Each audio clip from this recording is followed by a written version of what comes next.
전달하시죠, 이렇게. 가끔 받고 있습니다. 가끔 받습니까? 예. 제가 구체적으로 한번 여쭤볼게요. 정윤회 문건 사건이 굉장히 이제 국가적으로 커다란 이슈가 됐습니다. 그때 정윤회 문건 사건에 대해서 미래전략실에서 이게 도대체 어떻게 된 사건인지 나름대로 분석해서 보고한 사실이 있습니까? 없습니다. 전혀 없습니까? 없습니다. 그러면 이 정도로 국가적으로 중대하게 다뤄지고 있는 사건에 대해서 보고가 안 됩니까? 제가 되도록이면 저희 고객이나 저희 사업에 조금 더 많은 시간을 쓰려고 노력하고 있습니다. 그렇습니까? 네. 그렇다면 최순실 사건이 처음 터졌을 때도 보고가 안 됐습니까? 이건 보고가 됐습니까? 저희 회사가 연루가 되었기 때문에 그 부분은 제가 보고를 받았습니다. 그렇습니까? 네. 그 정윤회 사건이 이 문건 사건이 터졌을 때는 삼성은 전혀 관계가 없는 거다 이렇게 파악을 하신 겁니까? 제가 어디서 들은 것 같은데 정식으로 보고를 받지는 않았습니다. 그렇습니까? 예. 저는 적어도 이런 추측은 해봅니다. 삼성이 국내에 있는 여러 가지 정치, 경제, 사회, 문화 관련된 모든 내용들에 대해서 잘 정리하고 있을 것이다. 잘 파악하고 있을 것이다. 이것은 기업에서 필요한 것이죠. 적어도 삼성 정도라면 그렇게 생각하시죠. 예?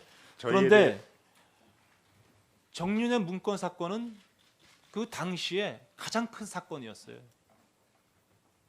이거 보고 못 받았다? 제가 이해하기 좀 힘듭니다. 저희에 대해서 여러 의원님들이나 국민들이 높은 기대를 갖고 계시다는 거 다 잘 알고 있습니다. 앞으로 더 열심히 하겠습니다. 그런 답변 듣고자 질문 드린 건 아닙니다. 적어도 각종 언론의 일면을 장식하는 사건들에 대해서는 적어도 전 이게 도대체 무슨 사건인가? 왜 이런 사건이 일어났는가? 정도에 대해서는 이 자리에 계신 우리나라를 대표하는 기업에서는 관심을 가질 거라고 생각해요.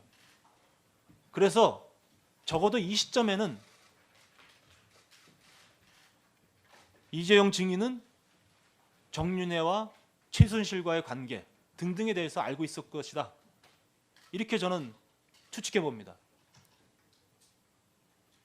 그렇지 않습니까? 아까 제가 아까 오전에 질문 드렸습니다.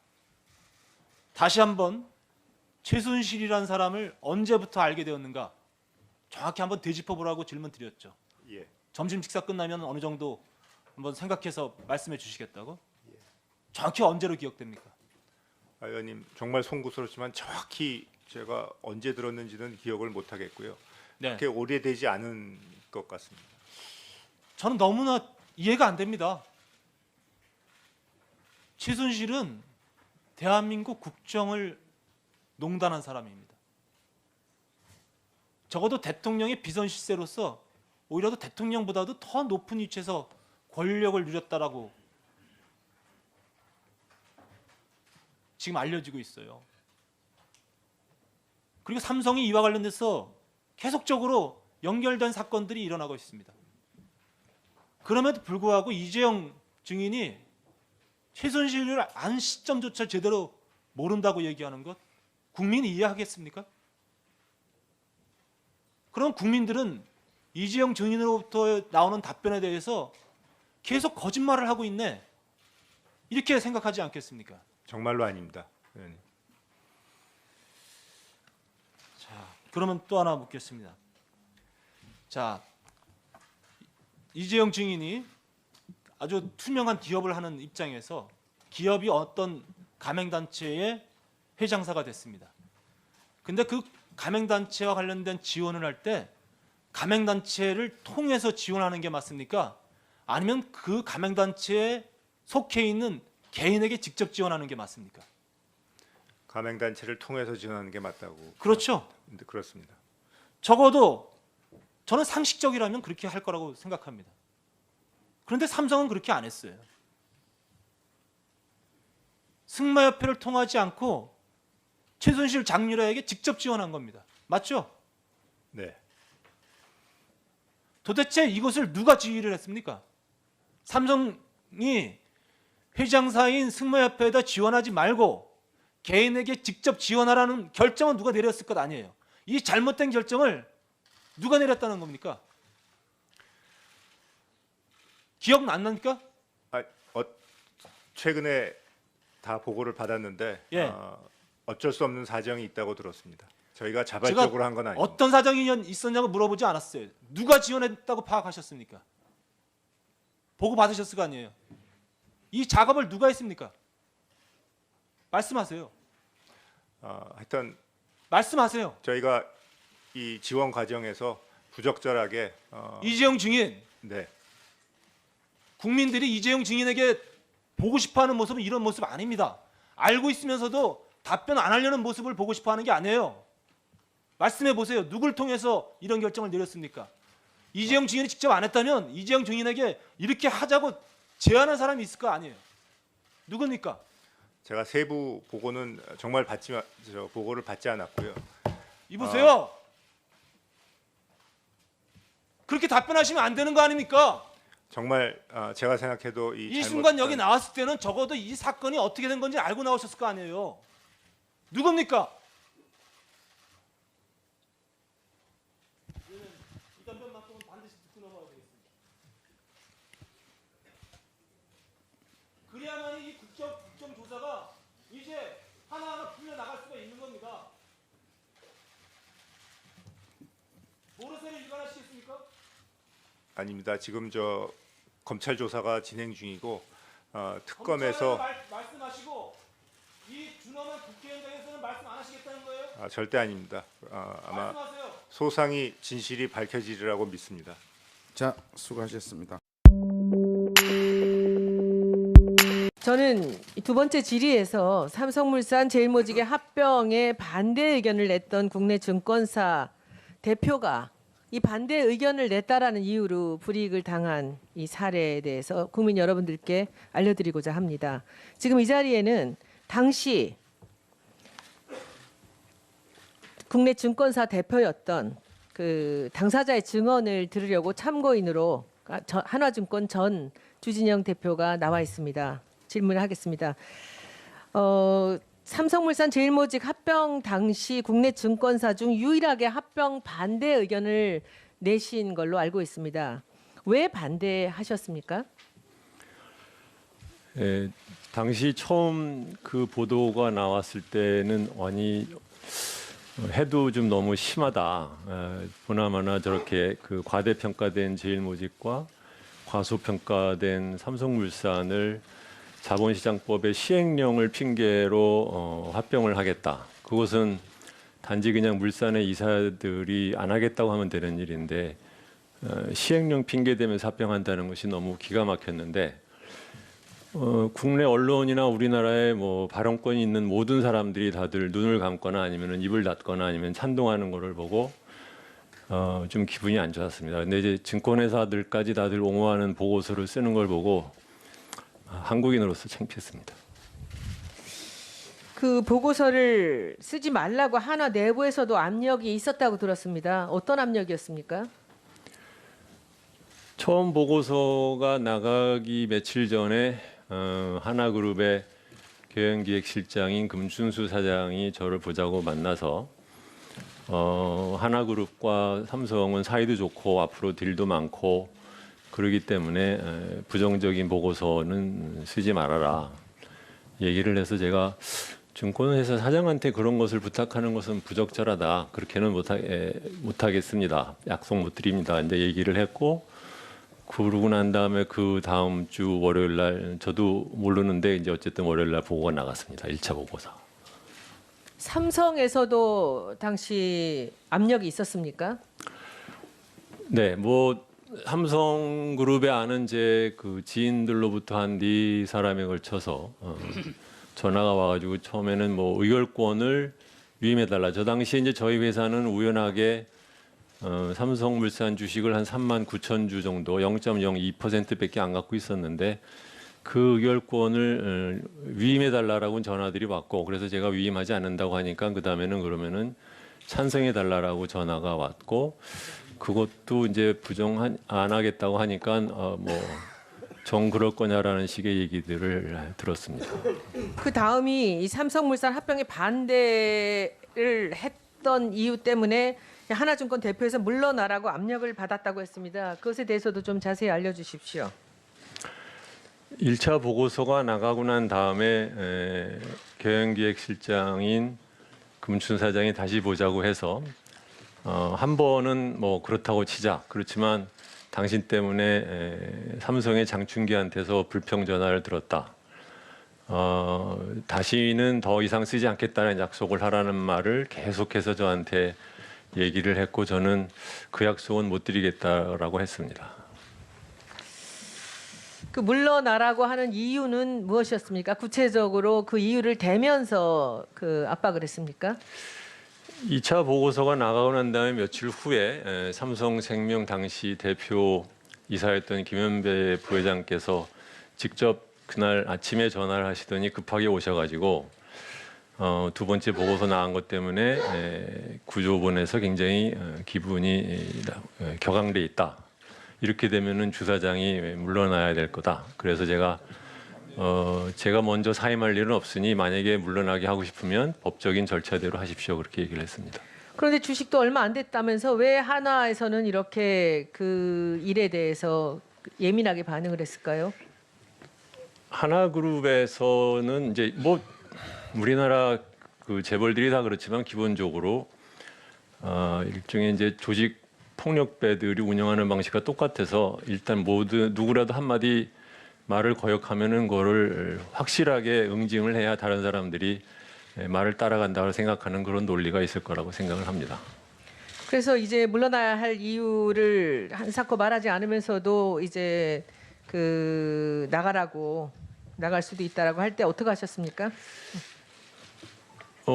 김현배 부장께서 오시고 난 그 얘기가 했던 것이 이제 7월 초였는데 그러고 나서 9월 초에 다시 금춘수 사장이 보자고 해서 저한테 물러났으면 좋겠다. 그래서 그거는 못하겠다 했더니 그러면은 구조본의 재무팀장을 경영총괄 부사장으로 보낼 테니 당신은 임기 때까지 이 선으로 물러나 있어라. 그래서 그것도 제가 그렇게는 안 하겠다라고 얘기를 했습니다. 이제 마지막 질문은 김상조 교수님께 한번 해보겠습니다. 김 교수님은 그 분쟁에 대해서 당시 경향신문에 칼럼을 쓰셨습니다. 당시 사건 보시면서 어떤 생각하셨습니까? 이 합병이 승계와 무관하다는 이재용 증인의 답변에 대해서도 동의하십니까? 간단하게 설명 좀 해주시면 좋겠습니다. 예, 하나그룹에서 참모 조직이 이제 경영기획실인데요. 삼성그룹의 미래전략실과 같은 역할을 하고 있다고 보시면 됩니다. 거기 실장을 하고 있는 금춘수 씨가 주진영 사장에게 물러나라는 얘기를 했다라고 하는 것은 당연히 이것은 회장의 뜻이라고 볼 수밖에 없는 것이고요. 김승현 회장은 이 하나투자증권의 주식을 한 주도 갖고 있지 않을 뿐만 아니라 등기이사도 아니었습니다. 그런 분이 상장회사에서 주주의 뜻에 의해서 뽑힌 사장을 물러나라고 이렇게 일방적으로 지시하는 것은 우리나라 기업들의 지배구조가 얼마나 엉망인가라고 하는 것을 보여주는 것이라고 생각을 합니다. 또 한편 삼성물산과 제일모직의 합병이 갖는 의미를 간단하게만 설명을 드리면 제일모직은 과거에 삼성 에버랜드였습니다. 이름이 바뀐 것이죠. 따라서 이재용 부회장이 갖고 있는 재산의 거의 대부분을 그 제일모직의 주식으로 갖고 있었고요. 삼성과 물산은 삼성전자와 삼성생명의 주식을 많이 갖고 있는 그룹의 지주회사였습니다. 따라서 이 두 회사의 합병은 이재용 부회장의 어떤 재산을 그룹 전체의 사실상 지주회사의 주식으로 바꾸는 삼성그룹의 3세 승계 과정에 완성지는 아니지만 거기로 가기 위한 굉장히 중요한 어떤 과정이었다고 생각이 됩니다. 예, 수고했습니다. 하루 사이 볼에 닿는 공기가 무척 차가워졌습니다. 오늘 서울은 아침 기온이 영하 4.2도까지 떨어졌는데요. 한낮에도 3도에 머물면서 종일 쌀쌀하겠습니다. 절기 대설인 내일은 오늘보다 기온이 조금 오르긴 하겠지만 영하권 추위가 이어지겠고요. 또 절기에 맞추기라도 하듯 중부와 남부 내륙에는 비 또는 눈이 내리겠습니다. 중부에는 새벽부터 낮 사이, 남부에는 낮 한때 비가 오겠는데요. 예상되는 비의 양은 5mm 안팎으로 많지 않겠습니다. 다만 수도권 등 일부 지역에는 비가 눈으로 바뀌어 내릴 가능성이 있고요. 특히 영서지방에는 최고 5cm의 많은 눈이 내릴 것으로 보입니다. 내일 아침 기온 오늘보단 높지만 여전히 춥겠습니다. 서울 영하 1도, 세종 영하 5도, 대구도 영하 3도까지 뚝 떨어지겠고요. 낮 기온은 오늘보다 3, 4도가량 높겠는데요. 서울 7도, 세종 9도, 대구 8도까지 오르겠습니다. 영하권 추위는 이후에도 계속되겠습니다. 금요일에는 반짝 기온이 오르지만 전국에 비나 눈이 내릴 전망입니다. 지금까지 날씨 정보였습니다. 노력하고 있습니다. 그렇습니까? 네. 그렇다면 최순실 사건이 처음 터졌을 때도 보고가 안 됐습니까? 이건 보고가 됐습니까? 저희 회사가 연루가 되었기 때문에 그 부분은 제가 보고를 받았습니다. 그렇습니까? 네. 그 정윤회 사건이 이 문건 사건이 터졌을 때는 삼성은 전혀 관계가 없는 거다 이렇게 파악을 하신 겁니까? 제가 어디서 들은 것 같은데 정식으로 보고를 받지는 않았습니다. 그렇습니까? 예. 저는 적어도 이런 추측은 해봅니다. 삼성이 국내에 있는 여러 가지 정치, 경제, 사회, 문화 관련된 모든 내용들에 대해서 잘 정리하고 있을 것이다. 잘 파악하고 있을 것이다. 이것은 기업에서 필요한 것이죠. 적어도 삼성 정도라면 그렇게 생각하시죠. 예? 그런데 정윤회 문건 사건은 그 당시에 가장 큰 사건이었어요. 이거 보고 못 받았다? 제가 이해하기 좀 힘듭니다.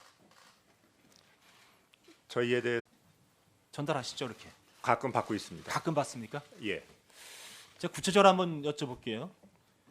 정윤회 문건 사건이 굉장히 이제 국가적으로 커다란 이슈가 됐습니다.